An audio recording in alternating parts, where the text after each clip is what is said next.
I-impeach nyo na si Sara at pagkatapos i-transmit nyo na sa Senado. Tapusin nyo na yan. Nangyari ang mga mangyayari.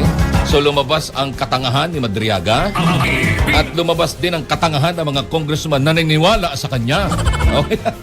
So ganito na lang. Hindi naman ho kayo pinipigil ng Korte Suprema at wala naman hong sinasabi, I think it's about time. Transmit nyo na sa Senado para mapag-usapan na. Kasi habang pinatatagal ninyo yan sa inyong kandungan na mga buaya dyan sa mababang kapulungan, lalong nahalata na wala kayong matibay na ebidensya. Alas 5:11. Good congratulations sa One Bangsamoro movement sa kanilang pagsusumikap na itama ang mga nangyayari ngayon.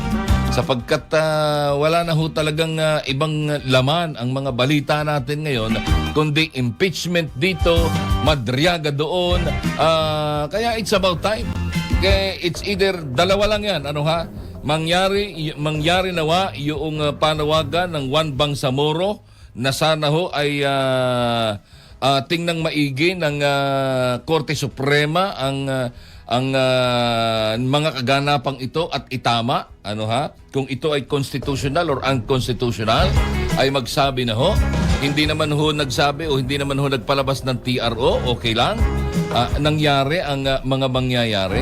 So lumabas ang katangahan ni Madriaga.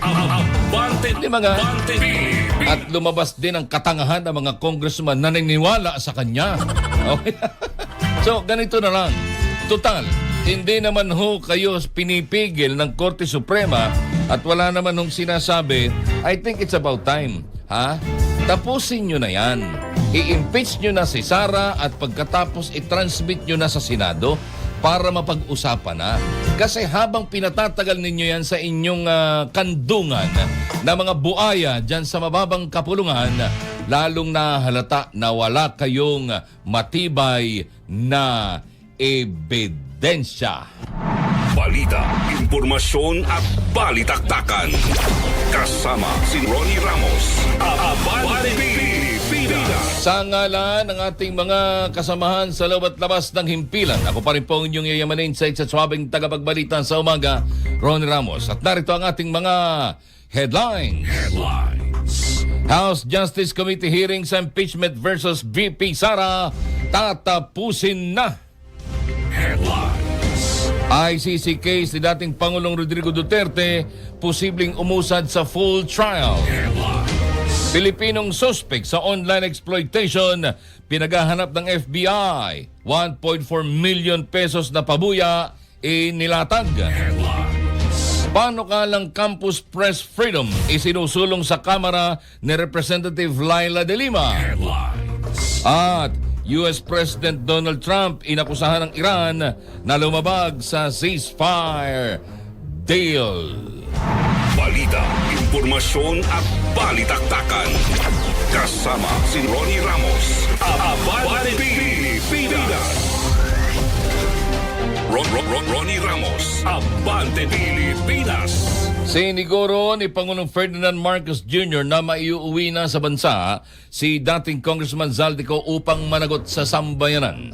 Sa video message ng Pangulo, sinabi nito na nananatili sa kustodiya ng Czech Republic at Foreign Affairs na pangunahan ang pakikipag-ugnayan sa Department o sa Czech Republic upang matiyak na maayos at naaayon sa proseso ang lahat ng kinakailangan.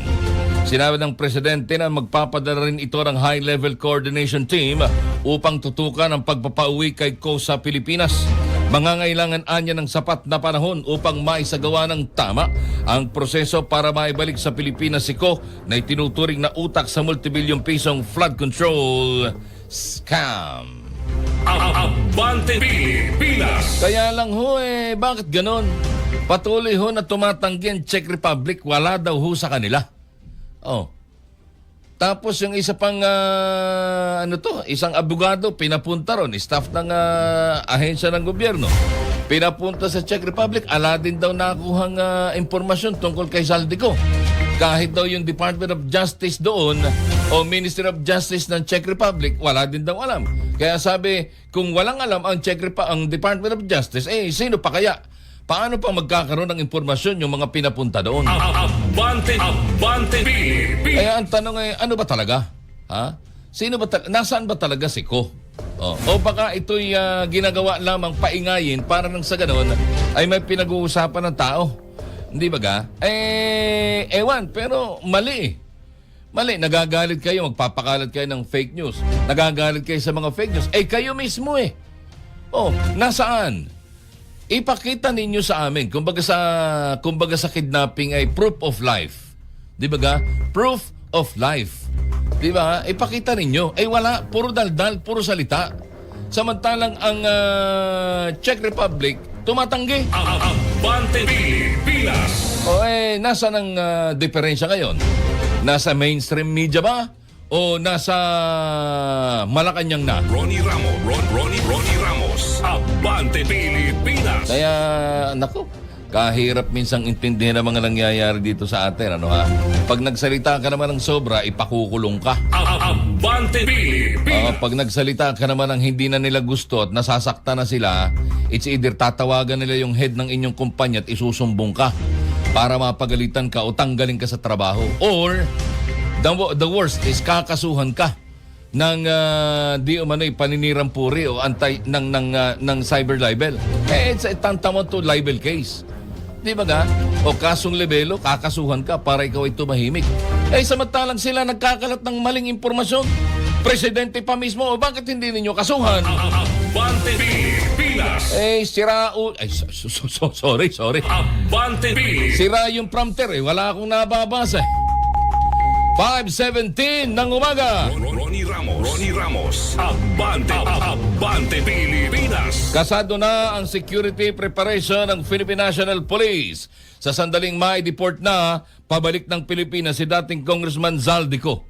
Si Ko ang sinasabing isa sa mga utak sa flood control scandal na may warrant of arrest at naaresto sa Czech Republic dahil sa kawalan ng dokumento.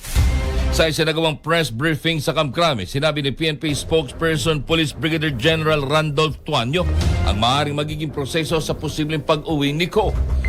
Una, turn over muna ng Department of Foreign Affairs sa Department of the Interior and Local Government si Ko. Pagkatapos ito, isa sa ilalim si Ko sa medical at physical check-up sa CIDG sa Camp Crame. Dito rin gagawin ng mugshot at booking procedure sa kanya. Kapag nakumpleto na, dadalhin si Ko sa Sandigan Bayan para sa return of warrant. Magtatakda ng schedule ng arraignment at aabangan ang court jurisdiction para sa kanyang piyansa. Ronnie Ramos. Abante Pilipinas. But the thing is, if I'm not mistaken, ang kasong isinampas sa kanya, plunder. Di ba ga? So, non-bailable yon, di ba ga? Kaya lang, kawawa naman si Zaldico lang talagang makukulong samantalang yung boss niya pangiti-ngiti lang at masayang patawa-tawa lang, di ba ga? Oo, kawawa, hanggang dun lang yung sino pa naman again paanong mangyayari na si Zaldico lamang ang may gusto niyan, di ba ga? At paano yang lalabas nang walang saro, nang walang special allotment request order para ito'y ma-release mula sa DBM. Paano mangyayari yun? Kung hindi yan pinirmahan, kung hindi yan dumaan doon at inaprubahan ng kanilang Speaker of the House na noon ay si Martin Romualdez. At hindi rin naman yan i-release ng DBM nang walang pirma ng Presidente. Ay hindi naman ako maniniwala na hindi binasa ng Presidente yan. Di ba ga? Hindi ako maniniwala na hindi binasa ng Presidente. Kaya, tingnan nyo, pag-aralan ninyong maigi. Di ba? Kaawa-awa na si Zaldico lamang ang makukulong. Wawa naman. Ronnie Ramos. Abante Pilipinas. Tapos walang piyansa, Alang piyansa. Sus Mariosep. Anyway, kung sa bagay, tatapusin na ng Kongreso yung kanilang mini trial. Na kung tutusin, that is illegal, unconstitutional. So may problema na naman sila dyan. Abante Pilipinas. Kaya lang, ala silang magagawa sapagkat una, Aba, ay di dahil nga Juan, dahil nga ano tawag dito? Wala silang ebidensya kaya kailangan nilang maghanap ng ebidensya. Alright. Oras! Alas 5:21 na ho ng umaga mga kaabante.